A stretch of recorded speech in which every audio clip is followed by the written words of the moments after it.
Le Conseil de sécurité va à présent aborder le point 2 de l'ordre du jour. Je donne à présent la parole à Madame Valentine Rugwabiza.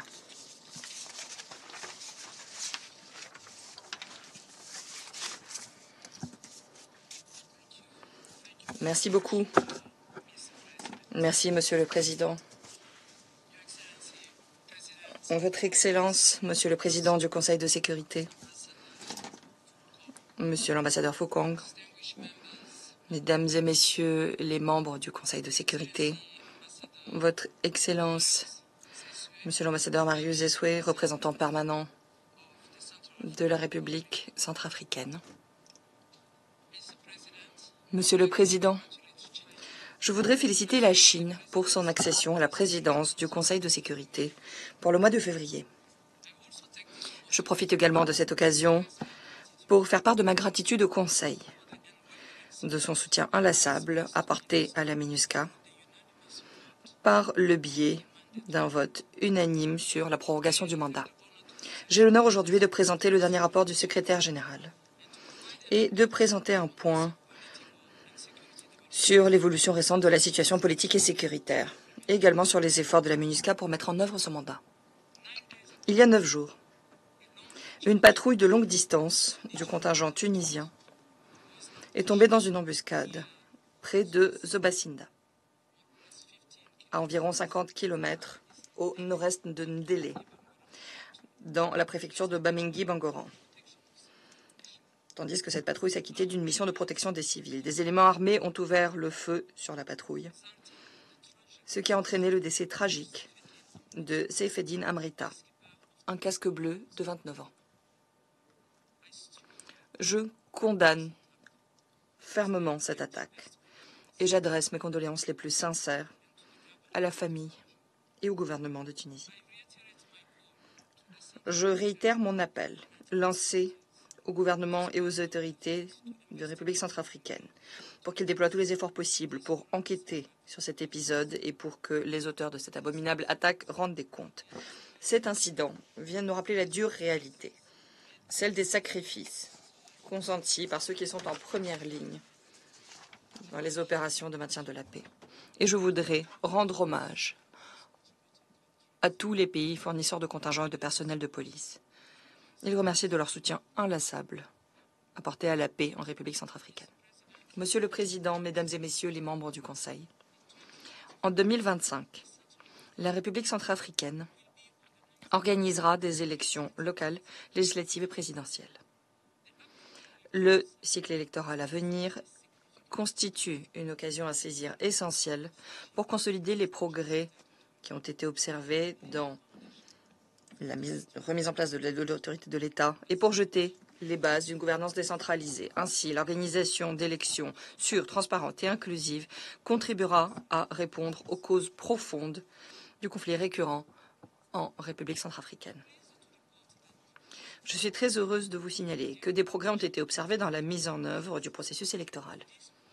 Cet élan a pu s'appuyer sur un engagement constant au niveau national et une collaboration accrue avec la MINUSCA, l'équipe de pays de l'ONU et d'autres partenaires pour remettre à jour les listes électorales, ce qui constitue une pierre angulaire d'élections locales, législatives et présidentielles inclusives et crédibles. La première phase de la mise à jour des listes électorales a été menée avec succès dans 11 des 20 préfectures de la RCA. Entre le 24 novembre 2024 et le 20 décembre 2024. Au cours de cette période, la MINUSCA a renforcé son soutien multifacette aux autorités nationales, en synergie avec l'équipe de pays de l'ONU. Suite à cela, 98% des centres d'inscription sur les listes électorales ont été opérationnels, ce qui a permis à 570 000 nouveaux électeurs de s'inscrire. Je me félicite également de l'engagement pris par les autorités nationales de rouvrir, au cours de la deuxième phase, les quelques centres d'inscription qui n'ont pas pu être opérationnels à cause de défis sécuritaires. Mesdames et Messieurs les membres du Conseil de sécurité, le 18 décembre 2024, La rencontre inaugurale du Comité national sur la tenue des élections a eu lieu sous la présidence du Premier ministre, ce qui a permis de réaffirmer l'engagement existant au niveau national pour créer un environnement propice permettant la tenue d'élections. De plus, des efforts constants sont actuellement déployés pour pousser tous les citoyens éligibles à s'inscrire sur la liste électorale, avec une attention particulière portée aux femmes, aux jeunes, aux personnes déplacées et également aux réfugiés et aux personnes rapatriées, grâce à une coordination avec le gouvernement, l'équipe de pays de l'ONU et la société civile. J'appelle le gouvernement et ses partenaires à fournir en temps voulu les ressources nécessaires pour ne pas mettre en péril la mise en œuvre du nouveau calendrier électoral, des nouvelles listes électorales. Monsieur le Président,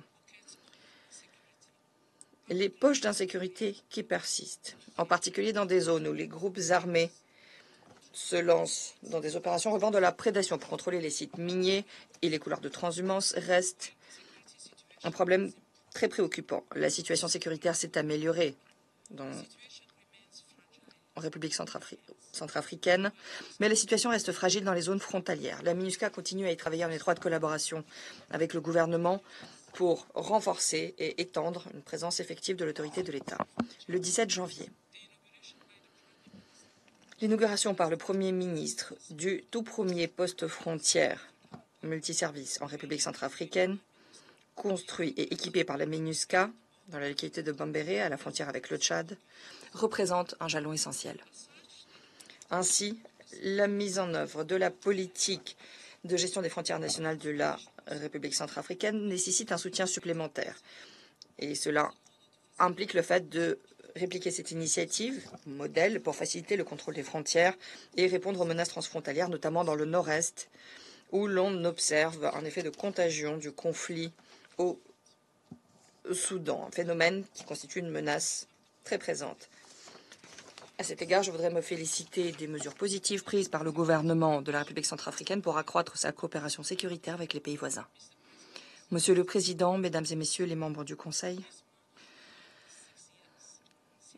en ce mois, nous commémorons les 6 ans depuis la signature de l'accord politique pour la paix et la réconciliation République centrafricaine, accord APPR-RCA. Dans ce contexte, je suis particulièrement encouragé par les progrès observés jusqu'à présent. Et cela inclut la dissolution de 9 des 14 groupes armés signataires et une extension significative de la présence et de l'autorité de l'État dans des zones précédemment occupées par les groupes armés. Je relève également le renforcement de la décentralisation des mécanismes de l'accord politique qui se révèle efficace pour promouvoir la médiation au niveau local et la cohésion sociale. Néanmoins, nonobstant les efforts en cours déployés par le gouvernement et les ONG internationales pour continuer à travailler avec les groupes armés toujours actifs qui ont quitté l'accord,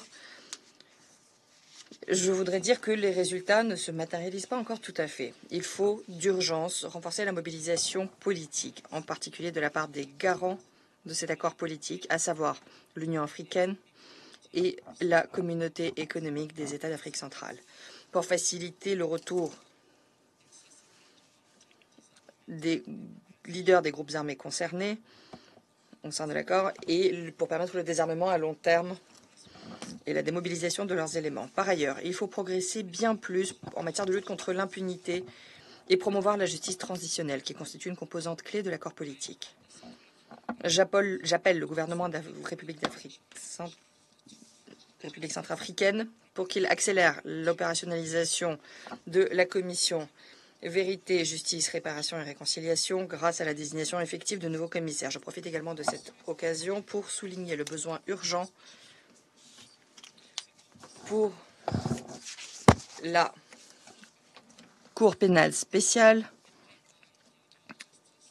qui doit apporter pour qu'un soutien financier pérenne soit apporté afin que cette Cour puisse acquitter de ses fonctions de manière efficace, offrant justice aux victimes, ce qui est essentiel pour la réconciliation nationale. Monsieur le Président, la réforme du secteur sécuritaire reste centrale pour faire en sorte que les forces de défense nationale soient équipés pleinement pour s'acquitter de leurs responsabilités premières pour protéger la population de la RCA et l'intégrité territoriale.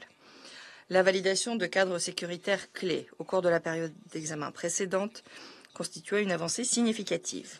Mais il est nécessaire à présent de mettre en place des investissements constants pour renforcer la capacité institutionnelle du secteur sécuritaire.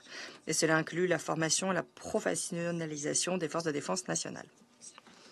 Le 7 février 2025, le ministre de la Justice, l'inspecteur général de l'armée nationale et moi-même avons inauguré le tribunal militaire de Bouar, ce qui constitue une preuve de l'engagement du gouvernement de la République centrafricaine à établir un système de justice militaire et à promouvoir la reddition de comptes des forces de défense nationales.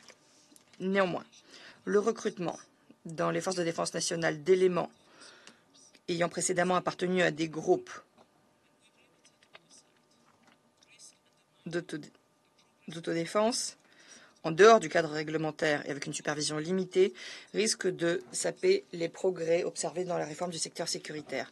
Sans reddition de comptes claire, supervision, sans contrôle de la part du commandement de telles recrues, l'autorité de l'État pourrait ne pas s'instaurer aussi facilement que cela. Les droits humains correspondent également à une problématique qui perdure. C'est une situation préoccupante que l'on observe en RCA dans le domaine.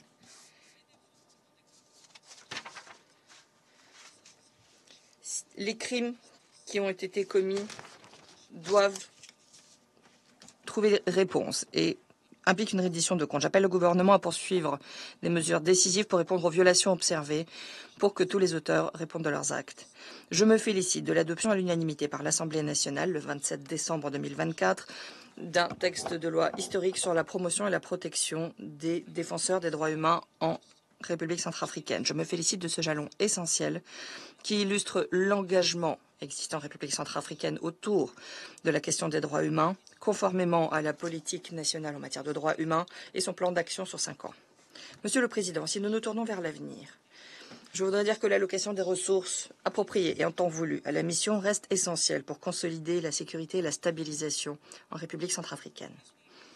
Cela impliquera également un travail constant des acteurs de développement pour soutenir les priorités de développement national, pour faire en sorte que les gains acquis dans le domaine sécuritaire se traduisent par des améliorations concrètes pour la vie de la population de la République centrafricaine. Je profite de cette occasion pour remercier tous les partenaires qui continuent à soutenir les opérations de paix et les pays fournisseurs de contingents et de personnel de police de la MINUSCA et le personnel civil de la MINUSCA, de son dévouement inlassable et de son engagement pour offrir la paix à la République centrafricaine. Je vous remercie, Monsieur le Président. Je remercie Madame Valentine Rugwabiza de son exposé.